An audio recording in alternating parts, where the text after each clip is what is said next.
Police स्टेशनचा या निमित्ताने निषेध व्यक्त करतो की वेळेमध्ये पत्रकारांना जी FIR जी गुन्हा घडला त्या संदर्भामध्ये मीडियाला द्यायला पाहिजे होतं, त्यांनी दाबून का ठेवलं हा आमचा पहिला सवाल त्यांना त्या ठिकाणी आहे। आणि मला सांगायचं आहे की ज्याप्रमाणे तुकाराम मुंडे साहेब आयुक्त म्हणून या विभागाचं FDAची त्यांनी सूत्र हातामध्ये घेतली, मी पक्षपातीपणे माझं काही होईल परंतु मी गोरगरिबांना विष त्या ठिकाणी जे खाल्लं जाते पाजलं जाते त्याच्यापासून मुक्त केल्याशिवाय राहणार नाही। त्याबद्दल आपण सर्वजण मुंडे साहेबांचं टाळ्यांच्या गजरामध्ये या ठिकाणी हात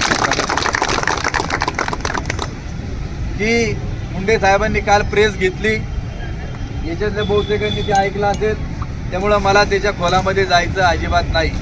परंतु एक गोष्ट मला आवर्जून आठवण करून द्यायची की ऑगस्ट 2024मध्ये देखील या तालुक्यामध्ये अशी घटना घडली की आदिवासी प्रकल्प विभागामार्फत आदिवासी आश्रमशाळांमधील मुलांना सुगंधी दूध दिलं जायचं आणि ते दूध एक वारणाच्या मार्फत आणि दुसरं पराग मिल गोवर्धनच्या मार्फत त्याचं टेंडर गेलं आणि 146 रुपये लिटरने त्यावेळी ते दूध दिलं गेलं या आश्रमशाळेतील मुलांना।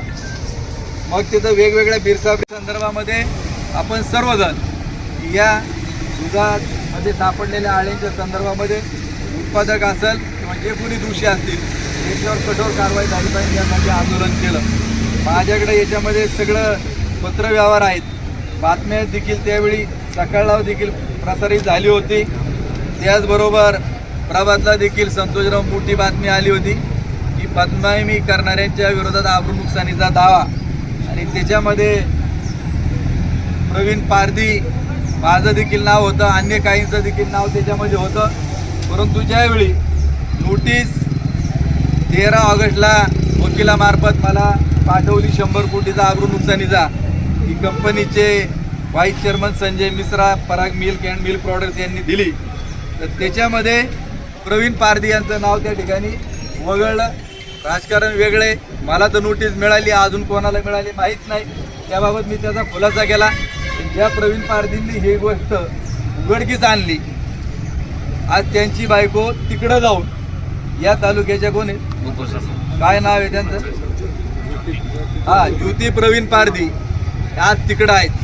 म्हणजे वॉशिंग मशीनच आज सध्या या तालुक्यामध्ये सत्ताधाऱ्यांकडे आहे, त्यांच्याकडे गेलं का सगळं पवित्र याच्यामध्ये मी शॉर्टमध्ये तुम्हाला आपल्या सर्वांना याच्या संदर्भामध्ये माहिती दिलेली आहे।